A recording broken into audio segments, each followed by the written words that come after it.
Hello అండి, నమస్తే. ఇప్పుడు మాట్లాడే టాపిక్ వచ్చేసి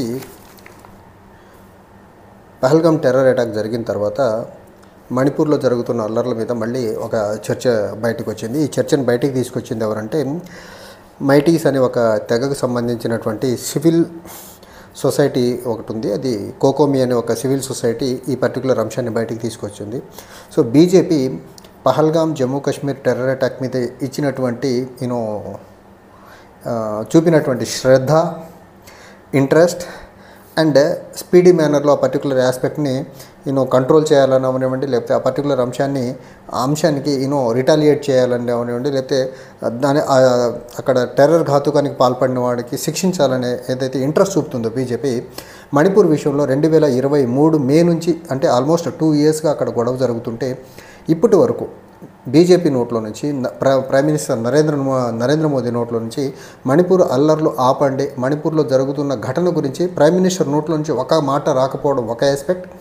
రెండో ఆస్పెక్ట్, బీజేపీ ఇక్కడ పహల్గామ్ సెంట్రిక్గా జరుగుతున్నటువంటి దాడి జరిగిన అంశం సెంట్రిక్గా జరుగుతున్నటువంటి అంశంలో చూపినటువంటి శ్రద్ధ, అక్కడ దగ్గరగా 200 పైచిలకు మంది ప్రాణాలు కోల్పోయారు, 1000 మంది నిర్వాసితులైపోయారు.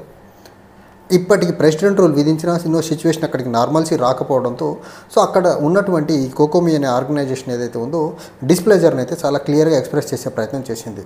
పాకిస్తాన్ విషయంలో పాకిస్తానీ టెర్రర్ దేశంలో వచ్చి న్యూసెన్స్ క్రియేట్ చేసి లేకపోతే దాడులు చేస్తున్నప్పుడు చూపేటువంటి తెగువ ఏదైతే ఉందో, ఇది నార్త్ ఈస్ట్లో మరీ ముఖ్యంగా మియాన్మార్ నుంచి ఇన్సర్జెంట్స్ ఎవరైతే నార్త్ ఈస్ట్లో చొరబడి నార్త్ ఈస్ట్లో డెమోగ్రఫీని చెల్లాచెదురు చేసి, డెమోగ్రఫీని డిస్టర్బ్ చేసి, లేకపోతే నార్త్ ఈస్ట్లో లోకల్ తెగల మీద జరుగుతున్నటువంటి దాడిని కంట్రోల్ చేసే విషయంలో బీజేపీ శ్రద్ధ చూపించకపోయేదానికి ఇది completely BJP's or central government యొక్క step mother towards the north eastern region అవనివ్వండి, లేకపోతే నార్త్ ఈస్టర్న్ స్టేట్స్గా చెప్పుకొచ్చే ప్రయత్నం అయితే చేశారు. అండ్ ఇది ఏదైతే ఈ పర్టికులర్ ఆస్పెక్ట్ ఏదైతే ఉందో, నార్త్ ఈస్ట్ అనే ఒక ప్రాంతాన్ని కంప్లీట్గా ఎంత నెగ్లెక్టెడ్ మేనర్లో సెంట్రల్ గవర్నమెంట్ ట్రీట్ చేస్తుందని చెప్పే ప్రయత్నం అయితే కోకోమి ఆర్గనైజేషన్ చెప్పే ప్రయత్నం అయితే చేసింది. అండ్ మీ ఆర్గనైజేషన్ చెప్పినటువంటి ఇంకొక వేరే అంశాలు ఏంటంటే, పహల్గామ్ టెర్రర్ అటాక్ జరిగిన వెంటనే government of India Indus water treaty విషయంలో ట్రీటీని క్యాన్సిల్ చేయాలనే ఒక నిర్ణయం తీసుకుంది. తర్వాత వీసా విషయంలో నిర్ణయాలు, వీసాను సార్క్ సంబంధించినటువంటి ఫ్రీ వీసాస్ ఏవైతే ఉన్నాయో దాన్ని ఆపేయాలని నిర్ణయం తీసుకుంది. అండ్ తర్వాత తీసుకున్నటువంటి అఠారీ వాగా బోర్డర్ ఏదైతే అఠారీని క్లోజ్ చేయాలని ఒక నిర్ణయం తీసుకుంది. తర్వాత పాకిస్తాన్కి సంబంధించినటువంటి ఎయిర్లైన్స్ ఇండియా మీదుగా ఇండియన్ ఎయిర్ స్పేస్ని వాడకుండా నిన్న ఒక డెసిషన్ తీసుకుంది. సో ఇన్ని రకాలుగా ఇన్ని డెసిషన్స్ తీసుకొని ఒక టెర్రరిస్ట్ని కంట్రోల్ చేసే దాంట్లో ఇన్ని మెజర్స్ తీసుకుంటున్నటువంటి గవర్నమెంట్ ఆఫ్ ఇండియా నార్త్ ఈస్ట్లో మణిపూర్ విషయంలో ఇప్పటి వరకు ఎలాంటి చర్యలు తీసుకున్నారని క్వశ్చన్ చేసే ప్రయత్నం చేశారు. ప్రెసిడెంట్ రూల్ విధించిన సిచ్యువేషన్ నార్మల్సీకి రానప్పుడు అండ్ ప్రైమ్ మినిస్టర్ 2 సంవత్సరాలుగా అక్కడ తెగల మధ్య జరుగుతున్నటువంటి మారణకాండ ఏదైతే ఉందో దాన్ని అడ్రస్ చేసేదానికి ప్రైమ్ మినిస్టర్ నోట్లోంచి మణిపూర్లో గొడవ, మణిపూర్ అనే పదం ఆయన నోట్లోంచి రాకపోవడం అవనివ్వండి, లేకపోతే ప్రైమ్ మినిస్టర్ ఒక్కసారి ఆయన మణిపూర్ వెళ్ళటమా, లేకపోతే మణిపూర్లో ఉన్నటువంటి తెగలకు సంబంధించినటువంటి రిప్రజెంటేటివ్స్ని అవనివ్వండి, లేకపోతే పబ్లిక్ రిప్రజెంటేటివ్స్ని కానీ ఢిల్లీకి పిలిపించుకొని ఆయన మాట్లాడటమా చేశారంటే అది చేయలేదు. సో ఈ డెవలప్మెంట్స్ అన్నీ చూసిన తర్వాత మణిపూర్ చాలా నెగ్లెక్టెడ్గా, మరీ ముఖ్యంగా నార్త్ ఈస్ట్తో పాటు మణిపూర్ చాలా ఎక్కువ నెగ్లెక్టెడ్కి గురవుతుంది. అండ్ మణిపూర్లో ఉన్న ప్రజల ప్రాణాలుగా బీజేపీ సెంటర్లో ఉన్నటువంటి బీజేపీ కనపట్లేదనేసి ఒక డిస్ప్లేజర్ని వాళ్ళ ఒక యాంగర్ని అయితే ఎక్స్ప్రెస్ చేసే ప్రయత్నం అయితే చేశారు. ఇక్కడ ఇంకో ఆస్పెక్ట్ ఏంటంటే, మణిపూర్కి సంబంధించినటువంటి ఈ గొడవ జరుగుతున్న గత 2 ఇయర్స్ కాలంలో బీజేపీ ఎక్కడ కూడా ఒక్కసారి కూడా రెస్పాన్సిబుల్గా బిహేవ్ చేసే ప్రయత్నం అయితే చేయలేదు. సో ఇది వాళ్ళని చాలా పెద్ద మొత్తంలో హర్ట్ చేస్తున్నట్టయితే పర్టికులర్ ఆర్గనైజేషన్ చెప్పే ప్రయత్నం అయితే చేస్తుంది. ఇక్కడ ఇంకొక ఆస్పెక్ట్ ఏంటంటే, పహల్గామ్ టెర్రర్ అటాక్ జరిగిన తర్వాత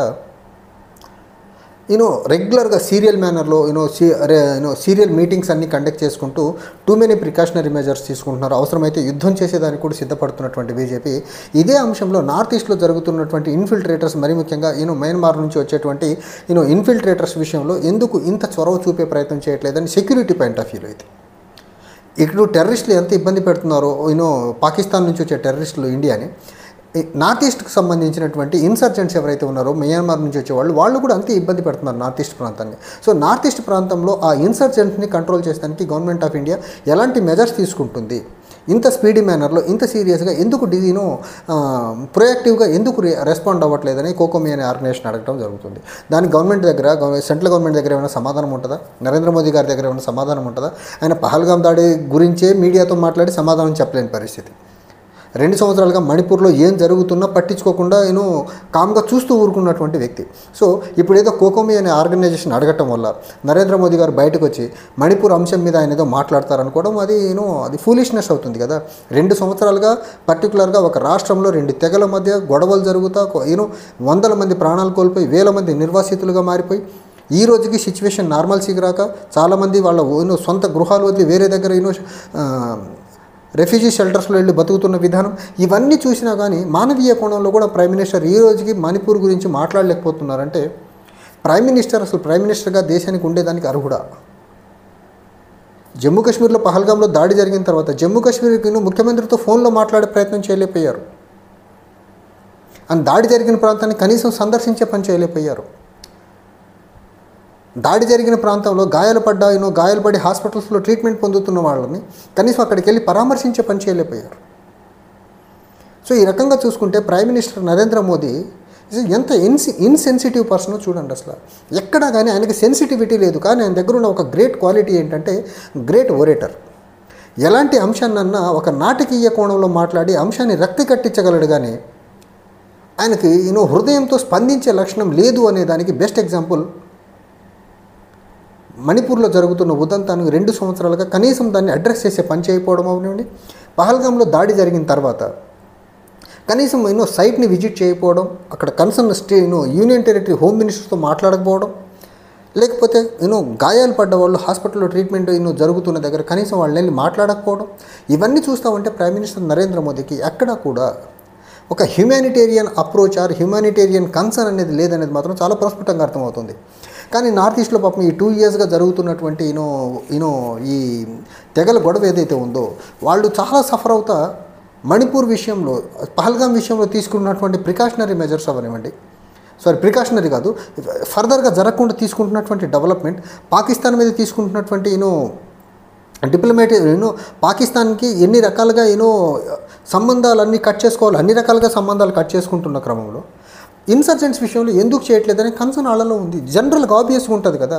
దేశంలో 2 డిఫరెంట్ పార్ట్స్ ఆఫ్ ద కంట్రీలో ఒక దగ్గర ఒక ట్రీట్మెంట్ ఇంకో దగ్గర ఇంకో ట్రీట్మెంట్ ఇచ్చే వ్యక్తి ప్రధానమంత్రిగా ఉన్నారంటే అది ఏ దేశానికి కూడా మంచిది కాదు కదా. ప్రధానమంత్రి అనే వ్యక్తి irrespective of the parties which are ruling the states, అక్కడ ఏ తెగలు ఉన్నాయి, ఏ జాతులు ఉన్నారనే దానికంటే ఈ దేశాన్ని ఈక్వల్గా చూసేటువంటి వ్యక్తి ప్రధానమంత్రిగా ఉండాలి కదా. మణిపూర్ను ఒకలా చేసి జమ్మూ కాశ్మీర్ని ఇంకోలా చూసి, గుజరాత్ రాష్ట్రాన్ని ఇంకోలా చూసి, మహారాష్ట్ర రాష్ట్రాన్ని ఇంకోలా చూసి, ఆంధ్రప్రదేశ్ని ఇంకోలా చూసి, తమిళనాడుని అంటే ఒక్కొక్క రాష్ట్రాన్ని ఒక్కో లెన్స్ పెట్టుకొని చూసే వ్యక్తి ప్రధానమంత్రిగా ఉంటారు. నిజంగా భారతదేశం చేసుకున్నటువంటి దౌర్భాగ్యం ఇది. ఏ రాష్ట్రం అన్నా రాష్ట్రంలో ఉన్నటువంటి పర్టికులర్ సమస్యని అడ్రస్ చేసేలా ఉండాలి. కానీ రాష్ట్రంని లేకపోతే రాష్ట్రంలో ఉండే ప్రజల్ని బట్టి ట్రీట్మెంట్ ఇస్తానంటే అసలు ఆయన ప్రధానమంత్రి ఎట్లా అవుతారు? సో ఏదైతే కోకోమి అనే ఆర్గనైజేషన్ రేజ్ చేసినటువంటి కన్సర్న్స్ ఏవైతే ఉన్నాయో ఇన్ఫిల్ట్రేటర్స్ విషయంలో, మణిపూర్లో జరుగుతున్న గొడవల అంశంలో ఈ రోజుకి నార్మల్సీ సిచ్యువేషన్ రాని ప్రెసిడెంట్ రూల్ విధించిన తర్వాత కూడా నార్మల్సీ రాలేదంటే ఇది కంప్లీట్గా బీజేపీ ఫెయిల్యూర్. ఇది ప్రెసిడెంట్ రూల్ అంటే డైరెక్ట్గా government of India ruling the state now. అయినా సిచ్యువేషన్ నార్మల్సీ రాలేదు, నెలల తరబడిన ప్రెసిడెంట్ రూల్ విధించిన నెలల తర్వాత కూడా అంటే ఖచ్చితంగా నరేంద్ర మోదీ ఫెయిల్యూర్. ఇది హోంమంత్రి ఫెయిల్యూర్. పహల్గామ్లో ఎంత గవర్నమెంట్ ఆఫ్ ఇండియా ఫెయిల్యూర్ ఎంత క్లియరో సేమ్ నార్త్ ఈస్ట్లో కూడా అదే ఫెయిల్యూర్ గవర్నమెంట్ ఆఫ్ ఇండియాది. ఈ ఫెయిల్యూర్స్ని ఎవరైనా క్వశ్చన్ చేస్తే వాళ్ళని అట్రిబ్యూట్ చేస్తారు, టెర్రర్ గ్రూప్స్తో కలిపే ప్రయత్నం చేస్తారు, పాకిస్తాన్తో కలుపుతారు, బంగ్లాదేశ్తో కలుపుతారు, చైనాతో కలుపుతారు, సారోస్ మీడియా అంటారు, ఇంకో మీడియా అంటారు. అరే నాయన, మీ పనులు మీరు సక్రమంగా నిర్వర్తిస్తే మణిపూర్లో తెగల మధ్య జరుగుతున్న గొడవను ఆపగలిగితే మిమ్మల్ని ఎవరు ఒక్క మాట కూడా అన్నారు కదా. పహల్గామ్ లాంటి దాడి జరగకుండా మీరు ఆపగలిగితే మిమ్మల్ని ఎవరో క్వశ్చన్ చేయరు కదా, గాయబ్ లాంటి పోస్టులు పెట్టరు కదా, ప్రైమ్ మినిస్టర్ని ఎవరు అటాక్ చేయరు కదా. ఎవరికన్నా సరదానా పనులన్నీ మానుకొని ప్రైమ్ మినిస్టర్ గురించి మాట్లాడేదానికి?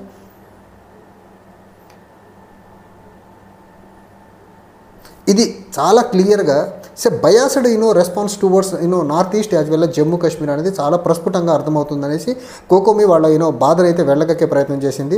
ఎంత వెళ్ళగక్కినా అక్కడ ఉన్నటువంటి ప్రైమ్ మినిస్టర్ ఎవరైతే ఉన్నారో హీఈస్ మోస్ట్ ఇన్సెన్సిటివ్ పర్సన్. ఆయనకి హ్యూమన్ ఎమోషన్స్, ప్రాంతీయ ఎమోషన్స్ అవన్నీ ఏముండవు. మనకు రాజకీయంగా ఏది బెనిఫిట్, మనకు రాజకీయంగా ఎక్కడ లబ్ధి చేకూరుతుందో అక్కడ ఆ పర్టికులర్ అంశం చుట్టూ ఆ అంశాన్ని మసిపూసి మారేడుకాయం చేసే ప్రయత్నం చేస్తారు తప్ప ఇష్యూని ఇష్యూగా చూసి అడ్రస్ చేసే లక్షణం బీజేపీ నరేంద్ర మోదీలో ఏ కోశాన కూడా లేవు. అది దానికి బెస్ట్ ఎగ్జాంపుల్ మణిపూర్లో జరుగుతున్నటువంటి ఉదంతం 2 సంవత్సరాలుగా. దానికి బెస్ట్ ఎగ్జాంపుల్ పహల్గామ్లో దాడి జరిగిన తర్వాత ఎవరి మీద యాక్షన్ తీసుకోకుండా ఉంటాము. నిజంగా ఆయన ద మ్యాన్ విత్ యాక్షన్ అయ్యిండుంటే ఖచ్చితంగా పహల్గామ్ దాడి జరిగిన వెంటనే కన్సర్న్ మినిస్టర్స్ని ఇమీడియట్గా క్యాబినెట్ నుంచి కింద పంపించేసేవాడు. పంపలేదే. మణిపూర్లో గొడవలు స్టార్ట్ అయిన వెంటనే గొడవల్ని అప్పుడప్పుడే డిఫ్యూజ్ చేసేవాడు. డిఫ్యూజ్ చేయకుండా మీరు తన్నుకు సావండి, నేను సినిమా చూస్తున్నానంటే ఢిల్లీలో పైన ఇంట్లో కూర్చొని సినిమా చూస్తున్నాడు మణిపూర్ విషయంలో. దీన్ని బట్టి చాలా క్లియర్గా అర్థం చేసుకోవచ్చు ప్రైమ్ మినిస్టర్ నరేంద్ర మోదీ ఎంత ఇన్సెన్సిటివ్ పర్సన్ అనేది. Thank you.